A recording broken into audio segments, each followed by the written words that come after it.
teman-teman sekalian dan Ibu dan Bapak dosen pengampu kami, kembali lagi bersama kami. Di sini kami akan memulai wawancara kami dengan Bapak Porman Wilson Manalu adalah seorang pencipta puisi dan juga penyair Sumatera Utara, sastrawan Sumatera Utara yang hari ini akan membagikan ilmu dalam kepenulisan puisi, berhubung kita mempelajari mata kuliah menulis puisi bersama yang terhormat Pak Anggi Daulay dan juga Ibu Sartika Sari. Oleh karena itu sebelumnya kami ingin memberikan kesempatan untuk Bapak untuk memperkenalkan diri kepada kami. Oh ya, saya Porman Wilson Manalu, tinggal di Medan dan aktif di kesastraan di Sumatera Utara. Tadi dengar pas cerita sama Bapak baru saja mengajar anak SMA. SMA berapa Pak? SMA di Ya bermacam SMA lah. Ya, artinya aku dikumpulkan oleh Taman Budaya dan memberi workshop di Taman Budaya Sumatera Utara. Workshop menulis puisi ya, Ya. Pak? Kira-kira itu Bapak memberikan ilmu singkat-singkat saja Pak. Apa aja sih yang Bapak sharing ke anak-anak SMA? Ya karena ini lebih banyak ke pemula, ya bagaimana supaya bisa menulis puisi ya dengan baik untuk pemula lah ya, untuk kalangan pelajar SMA. Nah, kami kan kemarin sudah mengikuti Instagram Bapak dosen ya. Kami sering melihat postingan Bapak membagikan puisi-puisi yang luar biasa, dan ada dua puisi yang sangat yang menarik atensi kami. Yang pertama adalah Musim Debu dan yang kedua Kepada Bening Bapak. Iya. Jadi kemarin kami ada kegiatan Semarak Bulan Bahasa ya, dan banyak yang membacakan puisi Bapak juga. Kami sangat tertarik dengan puisi Bapak. Alhamdulillah. Ya. Dan teman-teman kami juga tadi bilang, bisa nggak ya Bapak bacakan satu puisi untuk kami? Oh, nanti di ujung lah ya, di ujung ya. Nanti di ujung. Ya. Oke, jadi dua puisi yang ingin kami ulik hari ini adalah yang tadi saya katakan, Musim Debu, dan yang kedua ada Kepada Bening. Dan untuk yang Musim Debu akan disampaikan pertanyaan-pertanyaannya oleh Della Bebina Purba. Silakan kepada Della. Baik Pak, jadi di sini saya mau membahas tentang puisi Bapak yang berjudul Musim Debu. Apa sih Pak yang mendorong Bapak mengambil judul Musim Debu yang menginspirasi Bapak? Sedangkan kita ketahui kan bisa musim hujan, musim gugur, ataupun musim panas. Tapi mengapa jadi musim dan debu? Apa inspirasi dari Bapak, dari judul Bapak tersebut? Itu sebenarnya pada suatu saat dan ketika saya mengalami sesuatu hal di suatu tempat, itu ya di kota Medan ini juga udah terik begitu, debu dari mana-mana. Jadi kuanggap itu udah musim debu lah. Jadi selama berapa lama gitu, nggak sampai sekitar 2 minggu, debu itu nggak hilang-hilang dari di kota itu gitu, ataupun di tempat saya lah saat itu yang kebetulan debunya banyak betul. Jadi saya anggap itu musim debu, dan mudah-mudahan kan musim ini tidak bertahan lama kan gitu. Kenapa? Kalau musim debu bertahan lama kita bisa kacau ini kan gitu. Artinya rawan terhadap penyakit kan gitu. Itu sih awalnya. Berarti untuk alasan khususnya tidak ada ya Pak ya? Ya alasan khusus supaya diperhatikan oleh oleh kita semua, bahwasanya hati-hati dengan musim banyak debu. Tetapi ada juga kepada pihak kenapa debu itu bisa muncul? Kan begitu. Kan jadi persoalan itu. Artinya banyak kotoran atau banyak lumpur yang sudah mengendap jadi tanah dan tidak dibersihkan, semuanya menjadi debu. Berarti itu spontan saja Pak, karena Bapak melihat saat itu lagi banyak keadaan debu, jadi spontan muncul pemikiran. Karena menurut saya debu itu jadi persoalan untuk saya gitu, dan ternyata bukan saya, yang lain juga jadi repot dibuat debu itu. Itu. Polusi udara sih. Oke, berarti untuk pertanyaan selanjutnya ini Pak, kami kan sudah melihat banyak puisi Bapak yang melalui Instagram. Nah, ada beberapa puisi ataupun lebih banyak puisi yang kami lihat itu menggunakan elemen alam, contohnya tanah, laut, dedaunan. Nah, apa sih Pak alasan khusus Bapak menggunakan tema-tema seperti itu? Ya seperti kebetulan alam itu sangat dekat dengan saya. Oke. Kan gitu. Bapak pecinta alam ya? Ya tidak hanya pecinta alam sih, tapi ya alam itu sangat membantu saya untuk berinspirasi. Jadi inspirasi saya banyak di alam itu kenapa? Karena memang alam menyediakan itu semuanya gitu. Ya apa ya media untuk kita berekspresi lah alam itu. Jadi saya sangat suka alam karena memang alam sangat membantu saya dan pada semua ya kan. Kalau nggak ada alam ini harus dijaga gitu. Alam ini harus dirawat. Kalau nggak marah dia kan gitu. Nah bisa jadi debu itu kemarahan dia. Iya. Akhirnya bisa jadi kan gitu. Lalu tadi ada satu bait yang membuat saya tertarik dan Jovita juga tertarik. Ada bagian aku ini bukan sesuatu yang dikarang sesukanya. Itu maksudnya bagaimana Pak? Cara menafsirkan. Gimana tadi? Aku ini bukan sesuatu yang dikarang sesukanya. Ya. Artinya gini, kita ini nggak ada apa-apanya. Kita ini nggak ada apa-apanya. Jadi kita ini makhluk yang diciptakan oleh Yang Maha Kuasa. Ya janganlah artinya kita tuh berbuat sebagaimana fitrahnya kita sebagai manusia gitu kira-kira. Berarti untuk puisi musim debu tadi bisa kita simpulkan bahwa itu Bapak terinspirasi dari cuaca akhir-akhir ini ya. Itu Bapak buat di tahun 2021 ya Pak? Ya kalau tahun saya agak-agak, tapi kan di catatan Iya ada ya. 2021, berarti 2021 setelah Covid lah ya. Iya. Berarti di masa itu ada banyak debu dan lagi terik begitu. Iya. Dan muncullah puisi yang luar biasa ini dari Bapak kita. Selanjutnya mungkin kita bisa membahas puisi yang tadi juga kita sering kita bicarakan akhir-akhir ini, yang Kepada Bening. Oke, kepada Dwi mungkin boleh menyampaikan puisinya. Menyampaikan pertanyaannya. Oke, baik, terima kasih kepada moderator. Di sini kan Pak, saya lihat puisi khusus Kepada Bening ini Bapak melampirkan background Bapak sama seorang anak kecil. Yang jadi pertanyaannya begini Pak, sosok Bening itu apakah sama seperti sosok yang Bapak lampirkan di dalam puisi tersebut atau hanya sebuah simbol saja Pak? Kebetulan memang Bening itu yang saya asuh. Dia bukan anak kandung saya, tapi dia anak angkat saya. Berarti namanya memang Namanya Bening. Bening. Jadi Bening ini dari kecil sampai sekarang masih sama saya, masih tidur sama saya, dia manggil saya kan bapak sama emak. Jadi itu apa ya, anak keluarga. Jadi yang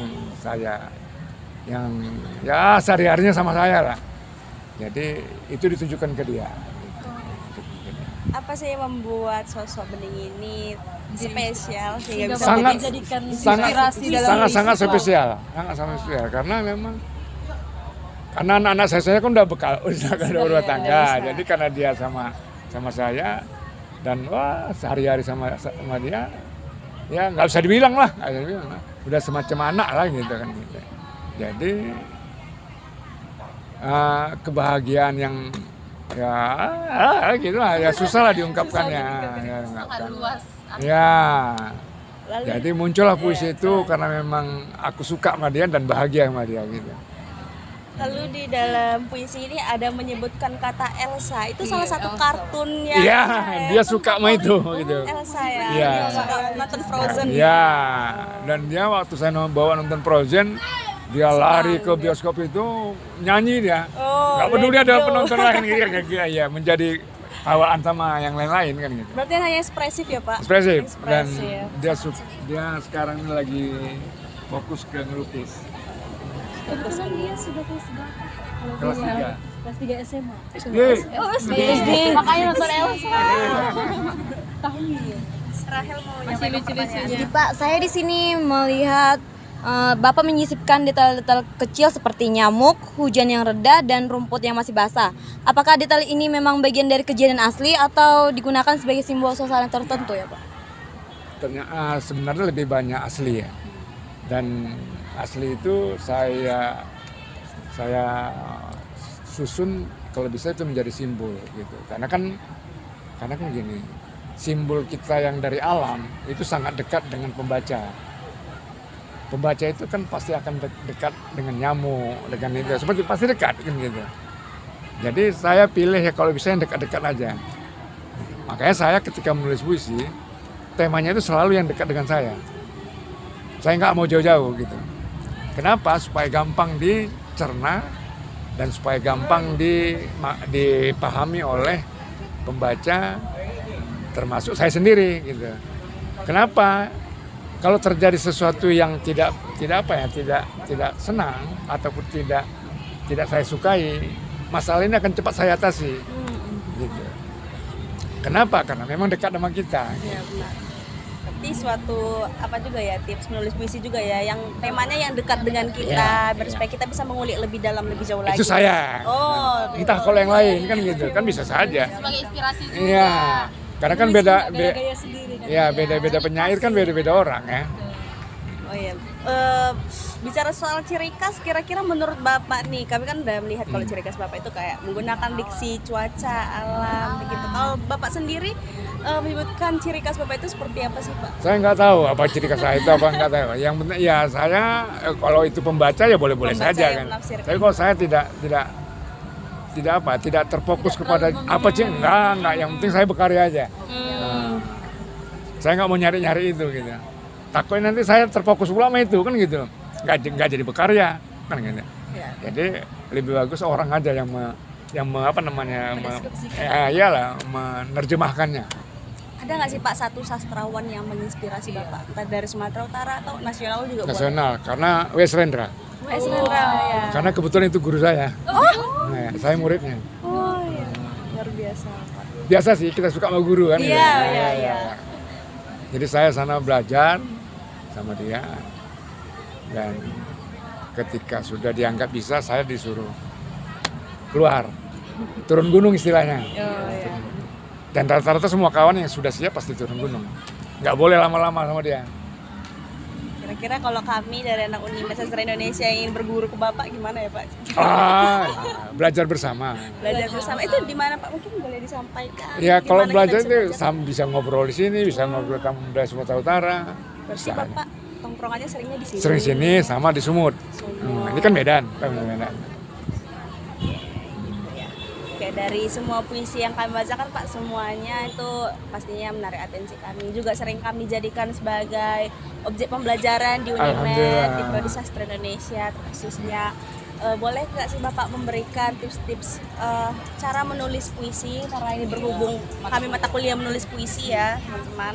Ada nggak tips yang bisa Bapak berikan? Ya sebenarnya tipsnya menulis puisi itu menurut saya nggak susah, nggak gampang gitu. Kira-kira gitulah ya. Artinya tulis saja apa maumu, jujur. Itu modal utama itu jujur. Nah, modal utama jujur. Tulis saja, dan kalau memang teknik-teknik ada, ya memang ada sih kan, ada pelajarannya itu, ada ilmunya kan. Tapi yang utama itu tadi ada kemauan, jujur, dan tulis apa yang kita suka. Gitu. Jadi jangan persoalankan dulu bagus atau tidak bagus, ya itu nanti itu kan proses. Nah prosesnya panjang nggak apa-apa kayak gitu. Sampai tua pun, sampai sekarang berproses gitu kan. Jadi lakukan saja gitu. Dan kalau persoalan ilmunya mau itu soal majas, mau itu kan ada di sekolah ya, ada di buku-buku, gampang kan. Tapi yang utama bagi saya adalah jujur. Jujur mengungkapkan. Apapun itu, baik itu kritik, apa ungkapan sayang atau ungkapan apa, jujur aja. Biasanya kalau jujur itu baik kok. Iya. Ya. Jujur. Itu aja.